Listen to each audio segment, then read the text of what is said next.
Hey guys, how are you?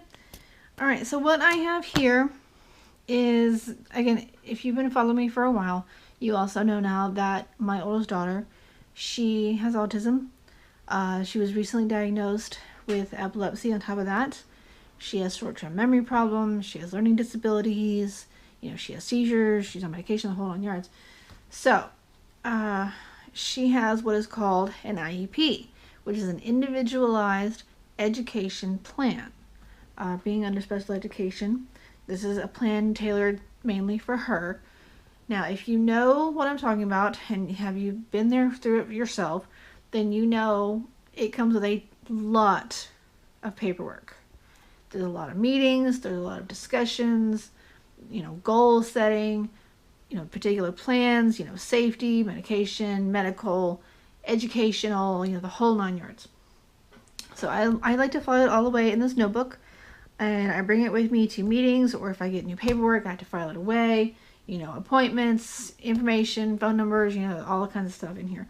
I'm not going to open all of it, obviously, for privacy, information, but I'll go through how I organize it, and hopefully it will help somebody if you're going through this. We know how you feel. You are not alone, I promise. I keep this notebook in here to write in, to make notes in. I always try to bring a pen with me, just so if I catch something or if I have a question I need to write down, I always make sure I have paper on hand. This first section is your parental rights. Let's see, does it have? Yeah, we're just gonna look. Your parental rights is in my first section. Always make sure you know what your rights are with your county, with your state, and don't take no for an answer when you have the rights that you have for your child. Some schools, a lot of schools will try to fight you on this because these types of plans, these kind of accommodations, it costs them money. And a lot of times they don't want to do this. And we have fought tooth and nail to get where we are. So make sure you read them. Make sure you have them. If you need to pull them out, I keep them right here in the front. That way I know exactly what's what. The next one is her medical, the blue one right here. I have copies. I have a separate notebook just for her medical stuff, but I keep copies in this one. If the school ever tries to balk me on something or claim, we don't know that, we don't have that, even though I gave them the copy, I keep copies here. I can whip it out, be like, no, here it is. Here's the records, so on and so forth. All right, so my pink section is her evaluations. This was her school psych, the clinical psych, the notes, the evaluations, her learning levels, her grade levels, her autism. Once I get her the copy of her EEG back, that'll also go in her medical as well. But this is everything that we've been evaluated, everything that she's been tested for, that's all in there. So then the next one is her IEP, is down here. I keep everything, all the previous ones to the current ones, that way it tracks her progress. And then I keep the most current one right on top of what she is. Now, once you get an IEP done, that school is legally bound to stand by that for that child. Don't let them tell you otherwise. Some of them will try to. Don't let them. There's legal binding documentation.